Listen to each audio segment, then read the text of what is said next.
আর কিছুক্ষণ পরেই চট্টগ্রামে বসতে যাচ্ছে তারকাদের মিলন মেলা, যেটাকে বলা যাচ্ছে স্টার ফেয়ার ফ্যাশন ফ্রিকোয়েন্সি 2025। তৃতীয়বারের মতো এই আয়োজন শুরু হয়েছে এবং এই আয়োজনকে ঘিরে কিন্তু এই মুহূর্তে আমি আছি রেডিসন ব্লু হোটেল চট্টগ্রামে। দর্শকরা আসছেন, কিছুক্ষণের মধ্যে যে তারকারা আছেন তারাও কিন্তু চলে আসবেন আমরা দেখতে পাচ্ছি, এবং এই আয়োজনটার মিডিয়া পার্টনার কিন্তু রয়েছে সময় টিভি।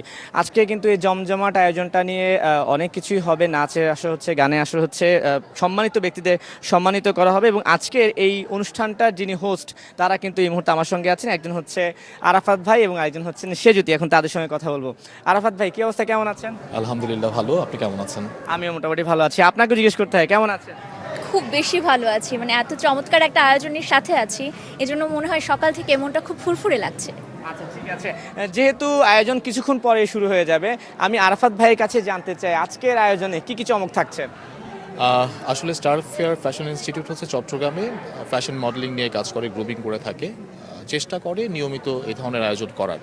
এই আয়োজনে বেসিকলি চট্টগ্রামের মডেলরা পারফর্ম করে থাকে, ঢাকা থেকেও মডেলরা এসে থাকে। তাছাড়া যেটা হয় সেটা হচ্ছে চট্টগ্রামের যে ফ্যাশন ডিজাইনাররা যারা আছেন তাদের সঙ্গে কাজ করার একটা ইচ্ছা সবসময় স্টার ফেয়ার ফ্যাশন ইনস্টিটিউট সেটি চেষ্টা করে। তবে আজকের যে ভিন্নতা সেটি হচ্ছে চট্টগ্রামের 3টি private university, port city international university, premier university, BGME fashion ইনস্টিটিউটের ফ্যাশন ডিপার্টমেন্টের যে স্টুডেন্টরা তাদের ডিজাইন করা পোশাকের ফ্যাশন কিউটি এই অনুষ্ঠানে হবে। সেই সঙ্গে যেটি থাকবে সেটি হচ্ছে খ্যাতিমান মডেল বিবি রাসেলের একটি লাইফ টাইম অ্যাচিভমেন্ট অ্যাওয়ার্ড দেওয়া, তারপর প্রখ্যাত নৃত্যশিল্পী সাদিয়া ইসলাম মৌকে একটি অ্যাচিভমেন্ট অ্যাওয়ার্ড দেওয়া, সেই সঙ্গে 21শে পদকপ্রাপ্ত অভিনেত্রী দিলারা জামান আন্টিকে হচ্ছে এক সম্মাননা জানানো। এছাড়া আরও ভিন্ন ভিন্ন চমক থাকবে, সেই চমকটা বোধহয় আমাদের সেজুতি বলাটা বেটার। হ্যাঁ, আমি এখন সেজুতির কাছে চলে যাচ্ছি। আর কি কি চমক আছে আপনার কাছ থেকে জানতে চাচ্ছি। চমক হচ্ছে আজকে দেখবেন পোশাকের বাহার, এখানে ড্যানিমের জন্য একটা শো হচ্ছে, থাকছে দেশীয় পোশাকের একটা আয়োজন, সেই সাথে থাকছে বিদেশি পোশাকের বিভিন্ন আয়োজন, এবং সবগুলো পোশাকে র্যাম্প শো হচ্ছে। এবং পোর্ট সিটি ইউনিভার্সিটি, ভাইয়া যেটা বলছিলেন, পোর্ট সিটি, প্রিমিয়ার ইউনিভার্সিটি এবং বিজিএমইএ সবার স্টুডেন্টগুলো আসলে এই পোশাকগুলো ডিজাইন করেছেন এবং তারা রিপ্রেজেন্ট করবেন আমাদের আজকের মডেলরা। আর ভাইয়া যেটা বলছিলেন যে ফ্যাশন এবং মিডিয়া জগতের যে রথী মহারথীরা আজকে আসছেন, আলোকিত করছেন, এটাই আসলে আমাদের চট্টগ্রামবাসীর জন্য একটা বড় প্রাপ্তি। আচ্ছা, এখন আমার একটা প্রশ্ন আছে, যেহেতু আমি ঢাকা থেকে চলে এসেছি, এই ধরনের আয়োজন, বড় বড় আয়োজনগুলো কিন্তু আমরা ঢাকাতেই দেখে থাকি, সবসময় হয়ে থাকে। এবং আমি যতটুকু জানি এখানে নতুন প্রজন্মের যে ফ্যাশন ডিজাইনাররা আছে এবং মডেলরা আছে তারা কিন্তু আজকে অংশগ্রহণ করছেন। এমন আয়োজনকে আসলে চট্টগ্রামে আরও বেশি বেশি করা উচিত কিনা, বা আরও কী করলে চট্টগ্রামের সংস্কৃতি অঙ্গন বা এই বিষয়গুলো আরও এগিয়ে যাবে, কি মনে হয়? মানে চট্টগ্রামকে তো সবসময় বাণিজ্যিক রাজধানী বলা হয়, কিন্তু অপ্রত্যাশিত হলেও সত্য, চট্টগ্রামের প্রতি একটা অবহেলা সবসময়ই থাকে। চট্টগ্রাম কোনো অংশেই কম নয়, এবং বাংলাদেশের ইতিহাস যদি লক্ষ্য করেন দেখবেন যে চট্টগ্রাম থেকে অনেক কিছু হয়।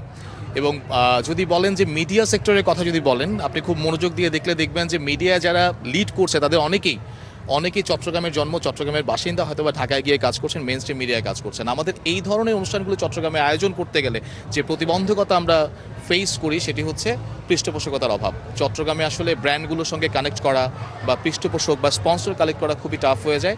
চট্টগ্রামের যেসব আয়োজকরা এই ধরনের আয়োজন করেন তারা অনেকটাই ওই ঘরের খেয়ে বনের মোষ তাড়ানো বা ঘরের পয়সা ঢেলে এই অনুষ্ঠানগুলো আয়োজন করে। তো আমার একটা কি বলবো, আবদার থাকবে যে সারা বাংলাদেশের মানুষ যদি চট্টগ্রামের দিকে নজর দেয় এবং পৃষ্ঠপোষকরা যদি এগিয়ে আসে, এর চেয়ে অনেক চমৎকার চমৎকার অনুষ্ঠান আসলে চট্টগ্রামের আয়োজকরা উপহার দিতে পারবেন এবং বাংলাদেশের সংস্কৃতি এবং মিডিয়া সেক্টরে অনেক বেশি অবদান রাখতে পারবে। আচ্ছা, আমি সেজুতির কাছে একটা প্রশ্ন দিয়ে শেষ করে দেবো, ছেড়ে দেবো। কিছুক্ষণ পরে তো হোস্টিং করছেন, মানে হোস্টিং করা চ্যালেঞ্জিং ব্যাপারটা কেমন মনে হয়? আচ্ছা, আমি হোস্টিং করার ব্যাপারটা তো অবশ্যই চ্যালেঞ্জিং, কারণ এত বড় বড় মানুষজনের সামনে আসলে নিজেকে রিপ্রেজেন্ট করার একটা ব্যাপার কাজ করে। নিজেকে রিপ্রেজেন্ট করার পাশাপাশি আজকে আমি যে প্রতিষ্ঠানের পক্ষ থেকে এসেছি, স্টার ফেয়ার ফ্যাশন একাডেমি, এই প্রতিষ্ঠানের প্রতি আমার আসলে একটা দায়বদ্ধতার জায়গা আছে। আমি এই প্রতিষ্ঠানের স্টুডেন্ট ছিলাম, সো সব কিছু মিলে একটা চাপ কাজ করছে ঠিকই, আবার একই সাথে খুব আনন্দিত বোধ করছি।